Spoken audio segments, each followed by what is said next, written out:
All right, everybody. We're going to get the abbreviated Week 11 recap in the books here. We had dinner time coming up. Just got home from work a little bit ago, so you're getting the quick recap. Real quick on real football. Obviously, what a win for the Bills this week. That was fantastic. 9-2, feeling great about things. Which, yes, go Bills, which means inevitably the rug is about to get swept underneath us, and I will be upset again. But for right now, I keep saying it every week, and every week we keep finding ways to win. So I will take it. Go Bills, 9-2, and very happy about that.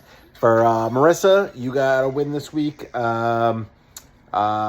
guys are up to 4 wins now, I think, 4 and 6. So you should win again this week against the Patriots. But after that, we'll see what happens. I was talking to a buddy today. We talked about it. We think the Dolphins can afford to lose maybe one more game, and it probably has to be either the Niners game or the Packers game. You can probably only afford to take an NFC loss. I don't think you guys can afford an AFC loss at this point. So we'll see what happens. If they run the table, they could be in. They could be scary. Speaking of another scary team, Bengals, with that Sunday night loss.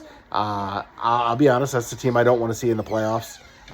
So hopefully they lose another game or two and we can kind of eliminate them from the playoff competition, because if they get in as, let's say, the 7 seed, that's a scary 7 seed to play. That's not who I'd want if coming to Buffalo if we're the 2 seed.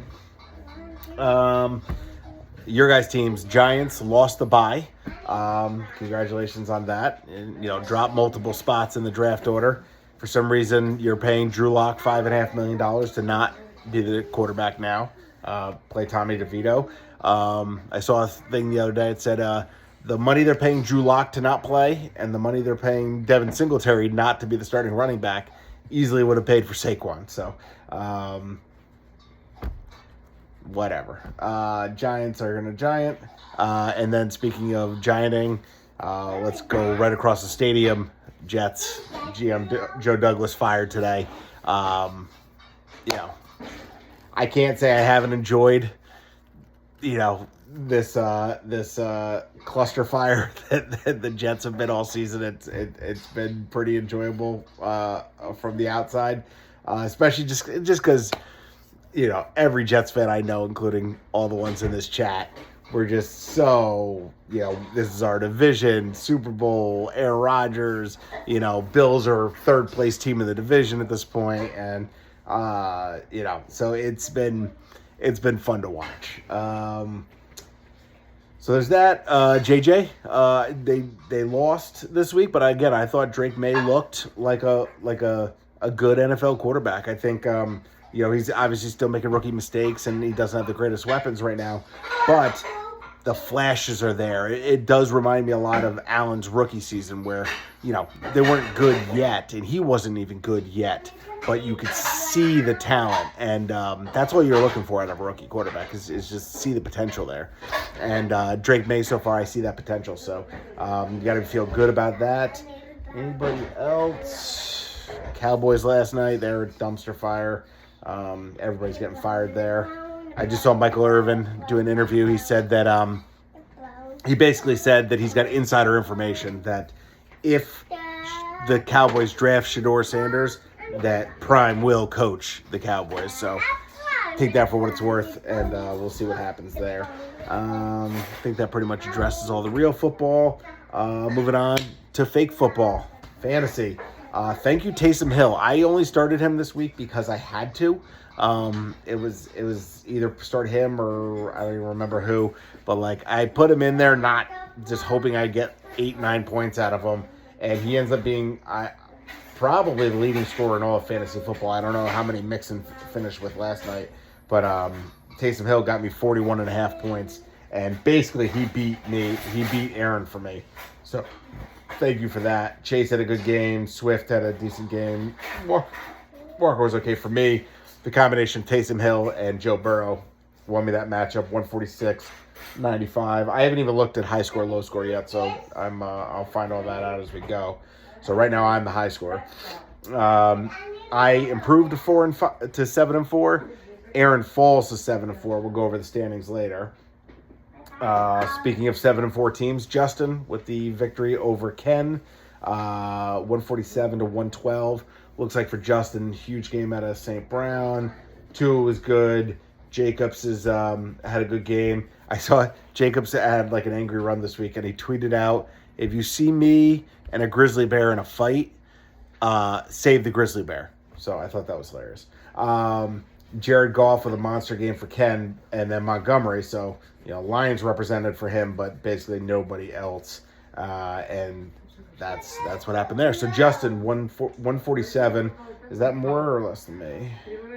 Yep, that's one more point than me. So right now Justin's the high scorer, and Ken with 112. Justin goes up to 7-4. Ken falls to 5-6.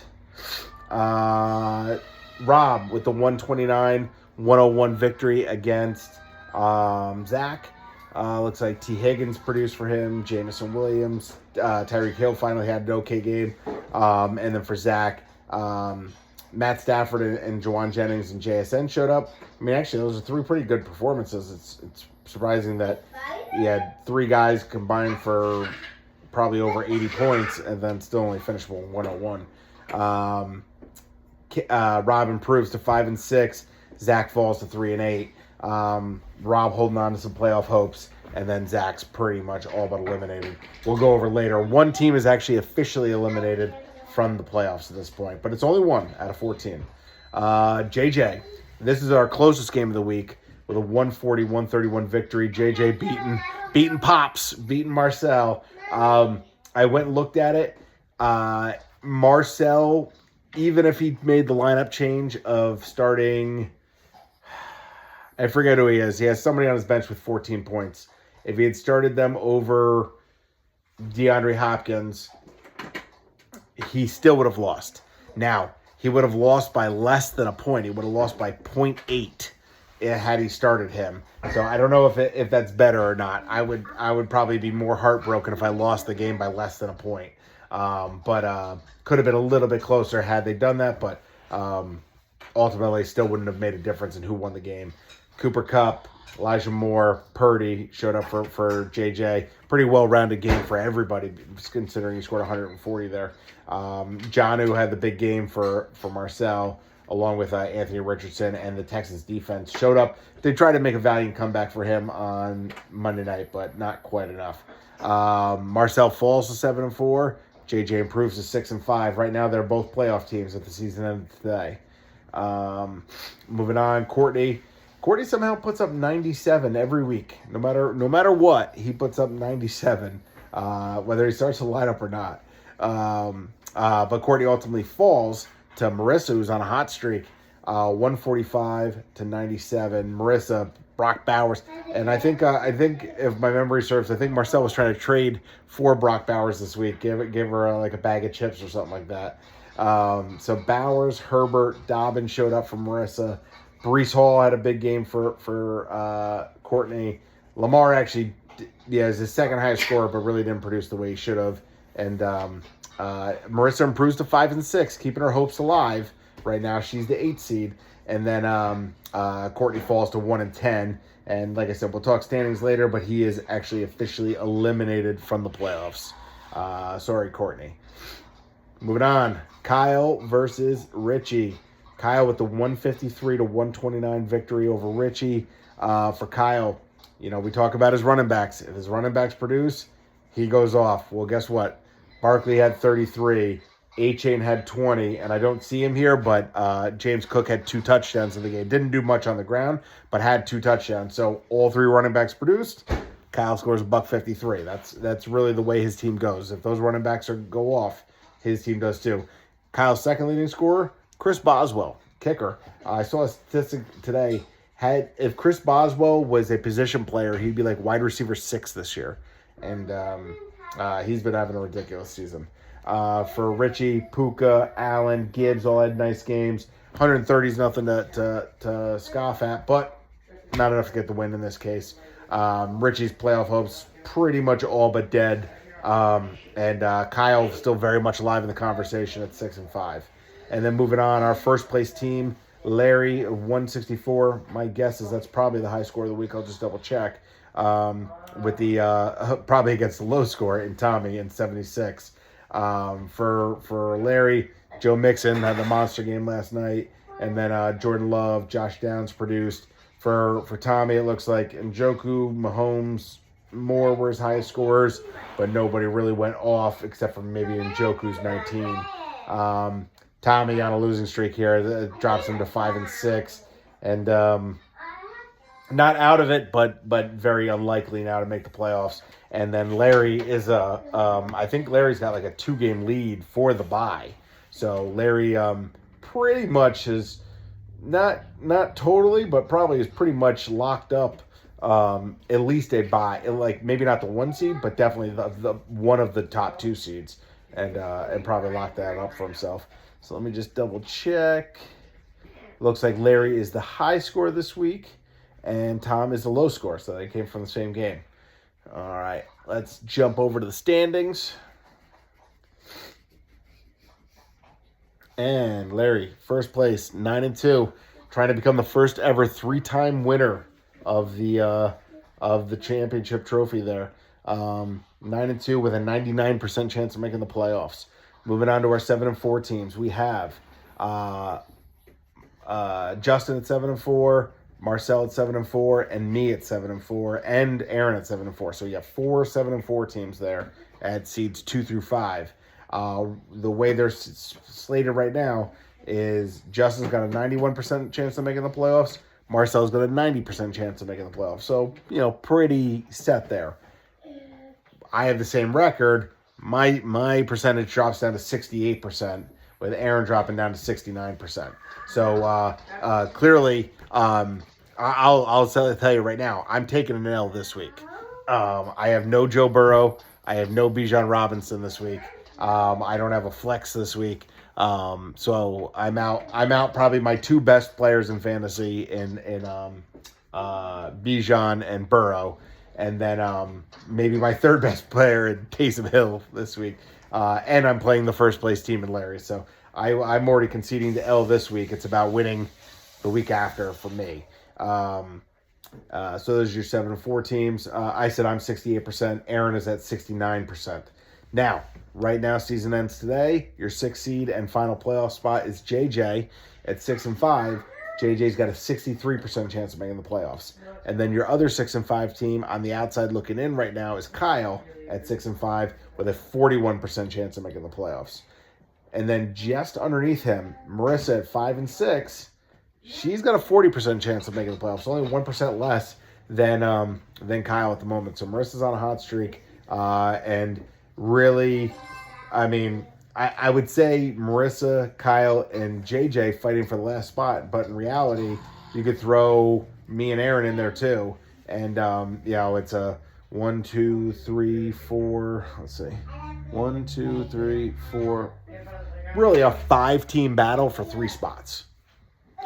So we'll see what happens. Hopefully, I come out as one of those teams. Moving on. Also at 5-6 is Rob, but this is where the percentages drop down. So Marissa's 5-6 at a 40% chance. Rob is 5-6 with a 19% chance to make the playoffs. Ken is 5-6 with an 11% chance to make the playoffs. And then Tommy's 5-6 with a 5% chance of making the playoffs. So obviously not all 5 and 6s are created equal. Richie's still alive at 4-7 with a 3% chance. Technically, Zach's still alive at 3-8 with a 1% chance of making the playoffs. And Courtney at 1-10 is officially eliminated from playoff contention. So that's that. Let's see, just real quick, this coming week. Will, can you turn that off for a second, buddy? Or at least turn the volume all the way down? Thanks, bud. Real quick, we'll get a preview of who's playing who this week just to see for matchups. So like I said, I'm the 4 seed right now. Larry's the 1 seed. We're playing each other. I'm projected for 75 points right now, so not looking great. So there's that. Rob is playing Justin, so 2 seed versus 9 seed. Ken is playing JJ. So Ken, if you can come back and get a victory this week, that would be helpful to me, please. 6-5 versus 5-6, 6 seed versus 10 seed. Zach and Courtney. That only kind of really matters for who's going to end up doing the 2-4-6-8 challenge. Big game here. 2 7-4 teams going at it. And Aaron versus Marcel. Big game there. And then, this is a big one too. Marissa versus Kyle. The 7 seed and the 8 seed. So whoever loses that game is not out of it, but it's going to be tough. So that's a big one right there. If Marissa loses, she's pretty much all but eliminated. If Kyle loses, then they're in a dogfight to the last, to last game or two. And then finally, Richie versus Tom.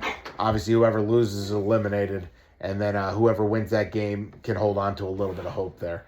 So that is your Week 12 preview. Let's go Bills.